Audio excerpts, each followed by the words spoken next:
यहाँ आप देखेंगे कि एक एंजल यानी एक फरिश्ता जिसको हेवन से निकाल दिया गया है एक इंसानी लड़की को पसंद करने लगा है। यहीं से कहानी कुछ वक्त पहले जाती है और मूवी के स्टार्ट में हमें बताया जाता है कि हजारों साल पहले इस यूनिवर्स में सिर्फ अंधेरा ही था। लाइट नाम की कोई भी चीज इस यूनिवर्स में एग्जिस्ट नहीं किया करती थी, लेकिन फिर कुछ अरसे बाद गॉड्स ने लाइट बनाई, हर चीज ब्राइट हो गई यानी रोशन हो गई और फिर एक हेवन बना, जिसके बाद सब कुछ बिल्कुल परफेक्ट चल रहा था। सारे गॉड्स और एंजल्स मिलकर हेवन में रहा करते थे, लेकिन फिर एक दिन एक एंजल गॉड की बात नहीं मानता, जिससे एंजल्स और गॉड्स के दरमियान में लड़ाई हो जाती है। और अब सारे एंजल्स को कोई ना कोई साइड चूज करनी थी, जिसमें या तो वो सिर्फ गॉड्स की साइड चूज कर सकते थे या फिर वो उस एंजल के साथ रह सकते थे जिसने गॉड से लड़ाई की थी और अब वो डीमन बन चुका था। काफी सारे एंजल्स अपनी अपनी साइड चूज कर लेते हैं, लेकिन फिर भी कुछ एंजल्स थे जिन्होंने कोई भी साइड चूज नहीं की थी, इसीलिए गॉड्स ने उन्हें अब अर्थ पर भेज दिया था तब तक के लिए जब तक वो कोई साइड चूज नहीं कर लेते, यानी वो ये चूज नहीं कर लेते कि उनको गॉड्स के साथ रहना है या एंजल्स के साथ। जो एंजल्स इस मूवी में अर्थ पर आए हैं उन एंजल्स को फॉलन कहा गया है। सीन कट होकर प्रेजेंट सीन में हमें लूसी नाम की लड़की को दिखाया जाता है जो कि इस मूवी की मेन कैरेक्टर है। उसके पेरेंट्स उसे एक ऐसे बोर्डिंग स्कूल में छोड़ रहे हैं जहाँ साइको पेशेंट्स पढ़ते हैं, जिसका मतलब था कि इस स्कूल में साइको पेशेंट्स की स्टडी के साथ साथ उनका इलाज भी किया जाता था। इस बोर्डिंग स्कूल में आने पर लूसी को एक ऐसा लड़का भी नजर आया था जो कि एक जेल से आ रहा था। हम लूसी को एक साइकेट्रिस्ट के पास देखते हैं जहाँ हमें पता चलता है कि लूसी वैसे तो बिल्कुल नॉर्मल है, लेकिन उसे कुछ हेलुसिनेशंस आते हैं। साइकेट्रिस्ट उसे बताते हैं कि तुम अगर ये मेडिसिन लो तो तुम बिल्कुल नॉर्मल लाइफ गुजार सकती हो, लेकिन लूसी मेडिसिन लेने से इनकार कर रही थी क्योंकि उसे लगता था कि ये हेलुसिनेशन किसी मेंटल प्रॉब्लम की वजह से नहीं है। जिसके बाद लूसी अब एक लाइब्रेरी में जाती है जहाँ पर उसे एक लड़का दिखाई देता है जिसका नाम डैनियल था। उसने डैनियल को यहाँ पर पहली मर्तबा देखा था, लेकिन पता नहीं क्यों उसे ऐसा लग रहा था कि जैसे वो डैनियल से पहले मिल चुकी है, और इससे पहले कि वो डैनियल से कोई बात करती डैनियल उसे देखकर वहाँ से चला जाता है। सीन शिफ्ट होता है और हम एक लड़की को देखते हैं जिसके छोटे छोटे 2 कलर के बाल थे और वो यहाँ पर लूसी से लड़ने लग गई थी। लूसी इस बात से हैरान थी कि ये लड़की उसे कैसे जानती है, जिस बात का वो लड़की उसे जवाब देती है कि मैं तुम्हारे बारे में सब कुछ जानती हूँ, तुम एक किलर हो। और ये बात सुनते ही हम देखते हैं कि लूसी को दोबारा हेलुसिनेशंस आए थे जहाँ वो किसी आग लगे हुए घर के अंदर बैठी हुई थी। यहाँ उस लड़की और लूसी के दरमियान में फाइट हो जाती है। अब हमें लूसी को ग्राउंड में दिखाया जा रहा था। ग्राउंड में उसके ऊपर हम देखते हैं कि एक एंजल स्टैचू गिरने वाला था, जिसके उसके ऊपर गिरने से वो यकीनन मर सकती थी, लेकिन ऐसा नहीं होता। उसे यहाँ पर इस स्टैचू से डैनियल बचा लेता है और यहाँ दोबारा डैनियल के बचाने पर या उसके करीब आने पर लूसी को हेलुसिनेशन स्टार्ट हो गई थी। वो समझ नहीं पा रही थी कि डैनियल को देखते ही उसे हो क्या जाता है, जबकि डैनियल को हम उस लड़की के साथ देख रहे थे जिसकी लूसी के साथ लड़ाई हुई थी। डैनियल असल में अपनी विंडो से लूसी को देख रहा था और ये करते देखकर वो लड़की डैनियल से कहती है कि तुम्हें उसकी तरफ अट्रैक्ट नहीं होना चाहिए। वो कहती है कि तुम नहीं जानते ये तुम्हारे लिए बहुत मुश्किलें पैदा कर सकता है। जबकि क्लास में अब लूसी आखिरकार हिम्मत कर डैनियल के सामने आ ही चुकी थी और वो उससे सवाल कर रही थी कि मुझे लगता है कि हम कहीं मिल चुके हैं। इस बात पर डैनियल जवाब देता है कि हम कभी नहीं मिले, अगर मिले होते तो शायद मुझे याद होता।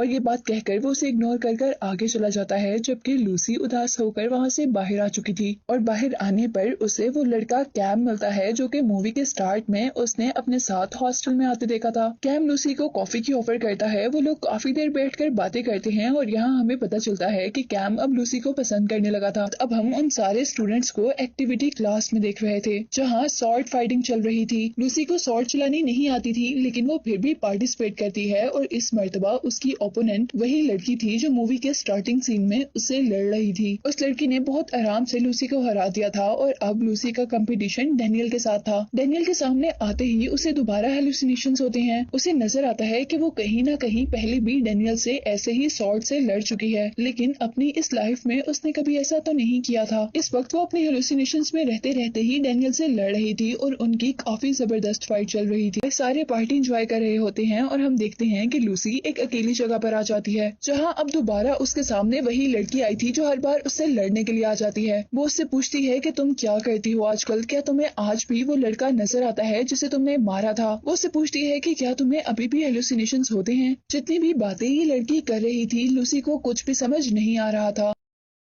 लूसी जो कि सब सिचुएशन से घबरा चुकी थी, वो आज पहली मर्तबा अपनी मेडिसिन लेती है ताकि उसे रात को डरावने ख्वाब न आए। अब हमें मूवी में लूसी का पास्ट बताया जा रहा था, जिसमें लूसी का एक फ्रेंड था और एक दिन जब वो दोनों अकेले होते हैं तो वहाँ लूसी को कुछ शेडोज नजर आते हैं और उन शेडोज की वजह से लूसी के देखते ही देखते उस पूरे घर में आग लग चुकी थी, जिस घर के अंदर लूसी और वो लड़का था। लूसी तो किसी न किसी तरह से बाहर निकल गई थी, जबकि वो लड़का उसी घर में मर चुका था, जिसके बाद से उसे जब भी हेलुसिनेशंस होते हैं या वो शेडोज देखते हैं तो वो बहुत ज्यादा डर जाती है। लूसी बेन से कहती है कि मैं बहुत डेंजरस हूँ, तुम भी मेरी फ्रेंड ना बनो, मेरी वजह से लोग मर सकते हैं। उसके बाद वो सुनती है कि डैनियल और टीचर उसी के बारे में बातें कर रहे हैं, जहाँ डैनियल टीचर से कह रहा है कि लूसी को हमारे प्रोटेक्शन की जरूरत है। ये बात सुनकर लूसी को खुशी तो हुई थी, लेकिन वो फौरन उस रूम से बाहर आ गई थी कि डैनियल उसे देख ना ले, पर डैनियल तो फिर भी उसे देख चुका था। लूसी वहाँ से डैनियल की एक ड्राइंग उठाकर ले आई थी। लूसी जैसे ही डैनियल की ड्राइंग देखती है तो उसे लगता है कि शायद ही कुछ उसने पहले देखा हुआ है। इवन उस ड्राइंग की कैरेक्टर भी बिल्कुल उस जैसी थी। और इतने में ही वहाँ पर डैनियल आ जाता है। वो डैनियल से पूछती है कि ये ड्राइंग किस जगह की है, जिस पर डैनियल बताता है कि वो एक नॉवल लिख रहा है और ये ड्राइंग उसी बुक के कवर के लिए है, जिसका एंड अभी तक डैनियल ने नहीं लिखा था। डैनियल उसे बताता है कि वो एक लड़का और लड़की की अजीब स्टोरी लिख रहा है, जिसमें जब लड़का और लड़की मिलते हैं और फ्रेंड्स बन जाते हैं तो उनके करीब आने पर हमेशा लड़की मर जाती है, जिसके बाद उस लड़के को अपना फर्स्ट लव पाने के लिए दोबारा 17 साल वेट करना पड़ता है। वो लड़की दोबारा पैदा होती है और वो दोनों दोबारा किसी न किसी तरह मिलते हैं और फिर उनके करीब आने पर लड़की की जान चली जाती है। वो कहता है कि ये साइकिल सेंचुरी से चलता आ रहा है, जिसमें लड़का कभी भी बूढ़ा नहीं होता और लड़की हर 17 साल बाद उनके मिलने पर मर जाती है और हर बार वो दोबारा पैदा होती है और हर बार ही वो लड़का 17 साल के लिए उस लड़की का वेट करता है। यहाँ लूसी को शक होता है कि डैनियल ये स्टोरी अपने बारे में बता रहा है, लेकिन डैनियल उसकी बात से इनकार कर देता है। डैनियल उसे कह रहा था कि काश मैं तुम्हें वो बात बता पाता जो तुम सुनना चाह रही हो। जिसके बाद नेक्स्ट सीन में हम लूसी को उसके रूम में देख रहे थे।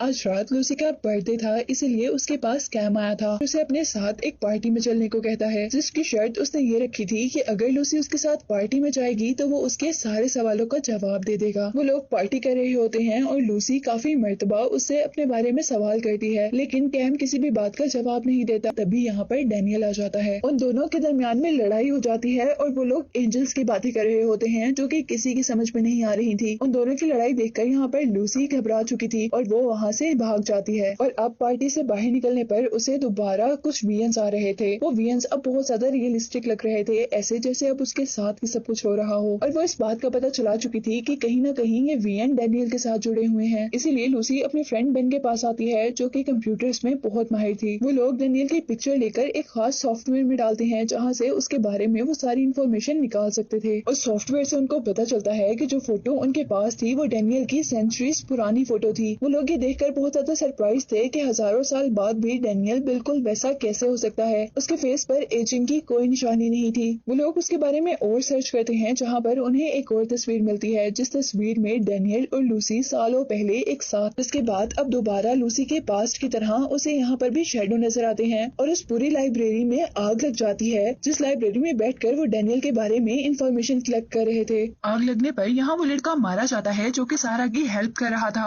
और सारा को डैनियल यहाँ से बचाकर ले गया था। जिसके बाद एक सीन में हम सारा को हॉस्पिटल में देख रहे थे। सारा उस लड़की की मौत का और उस आग लगने का जिम्मेदार अपने आप को समझ रही थी। डैनियल दूसरी बिल्डिंग से लूसी के ऊपर नजर रखे हुए था, जहाँ लूसी भी ये देख लेती है और उससे बात करने के लिए उसके पास जाती है। वो उससे कहती है कि तुम मुझे बताओ या ना बताओ, लेकिन मुझे पता चल चुका है कि तुमने नॉवल में जिसकी स्टोरी लिखी है वो और कोई नहीं बल्कि मैं और तुम हैं। वो इन सारी बातों से उकता चुकी थी और अब उसका जीने का बिल्कुल दिल नहीं था, इसीलिए वो जल्दी से बालकनी पर खड़े होकर जंप कर देती। और इससे पहले कि लूसी नीचे गिरकर मर जाती, यहाँ पर डैनियल अपने बहुत ही खूबसूरत ट्रांसपेरेंट ये कह सकते हैं कि इनविजिबल विंग्स से उड़ते हुए नीचे जाता है और लूसी को बचा लेता है। जहाँ अब उसके विंग्स देखकर हम पर ये रिवील हुआ था कि डैनियल वही फॉलन एंजल है जो कि आसमान से जमीन पर आ गया था, क्योंकि उसने ना गॉड्स की साइड चूज की थी और ना ही एंजल्स की, बल्कि उसने ह्यूमन के प्यार को चूज किया था। और डैनियल वही एंजल था जो कि सदियों से लूसी को पसंद कर रहा था। और वो नॉवल स्टोरी जो कि डैनियल ने पहले बताई थी वो भी उसके अपने बारे में ही थी। उन दोनों के करीब आते ही लूसी को दोबारा शेडोज नजर आने लगे थे, लेकिन वो इस बार डरी नहीं थी, क्योंकि उसके साथ डैनियल था और डैनियल उसे कह रहा था कि तुम्हें इनसे डरने की जरूरत नहीं। और वो अब हार्ट टच कर लूसी को वो शेडोज दिखाता है जो कि उसने कभी टच कर नहीं देखे थे और वो शेडोज लूसी को उसके सारे पास्ट की स्टोरी सुनाते हैं। अब क्योंकि यहाँ डेनियल और लूसी दोबारा मिल चुके थे तो साइकिल के अकॉर्डिंग उनके करीब आने पर लूसी मर सकती थी। उसे लगता था कि इस मर्तबा लूसी नहीं मरेगी क्योंकि इस बार उसे कुछ चेंज नजर आता था लूसी की आंखों में। और यहाँ कैम आकर लूसी को कहता है कि तुम ऐसा बिल्कुल मत करना, तुमने अगर ऐसा किया तो तुम्हारी डेथ हो जाएगी। वो कहता है कि डेनियल को छोड़कर तुम मेरे साथ चलो। लूसी फिर भी कैम की बात नहीं मानती और यहाँ पर डेनियल और लूसी दोनों प्यार करते हैं। लेकिन इस मर्तबा लूसी को कुछ भी नहीं हुआ था, यानी उनका कर्ज टूट गया था और उनका कर्ज टूटने से यहाँ पर मौजूद सारे एंजल्स डर चुके थे। यानी हमें पता चला था कि डेनियल के साथ यहाँ पर बाकी लोग यानी कैम वगैरह वो भी एंजल्स थे और वो डर इसलिए रहे थे क्योंकि जब इन लोगों का कर्ज ब्रेक होना था तो लूसीफर को जरूर गुस्सा आता और वो उनसे बदला लेने के लिए आसमान से जमीन पर आ सकता था। इसीलिए डेनियल यहाँ से लूसी को एक सेफ जगह पर बचाकर लेकर जाना चाहता था। यहाँ कैम को भी अपनी हार पर बहुत गुस्सा था क्योंकि लूसी ने कैम की जगह डेनियल को चुना था, इसीलिए उन दोनों के दरमियान में लड़ाई चल रही थी। वो लोग आसमान में उड़ते हुए लड़ रहे थे और उनके लड़ने की वजह से वहाँ पर तूफान भी आ चुका था। सीन्स अब शिफ्ट होते हैं टीचर और लूसी की तरफ। यहाँ टीचर बता रही थी कि डेनियल सिर्फ लूसी की वजह से हेवन में नहीं जा सकता। हालांकि वो ये नहीं जानती थी कि डेनियल और लूसी का कर्ज ब्रेक हो चुका है। वो अब लूसी की फ्रेंड को मारकर लूसी तक पहुँचती हैं उसको मारने के लिए, क्योंकि उनको लगता था कि लूसी के मरने के बाद उनका साइकिल खत्म हो जाएगा और डेनियल इजीली उनके साथ हेवन में चला जाएगा। और इससे पहले कि वो लूसी को मार सकती यहाँ पर जल्दी से डेनियल आ जाता है और वो लूसी को बचा लेता है, जिसे देखते ही टीचर एंजल वहाँ पर गायब हो चुकी थी। कर्ज भी अब ब्रेक हो चुका था और यहाँ लूसी और डेनियल भी मिल चुके थे। यहाँ लूसी भी कन्फेस करती है कि वो हमेशा से डेनियल को बहुत चाहती है और चाहती रहेगी। जिसके बाद डेनियल लूसी को अपने प्यारे से विंग्स में उठाकर हेवन की तरफ लेकर जा रहा था, जिसके साथ ये मूवी यहीं पर एंड हो जाती है।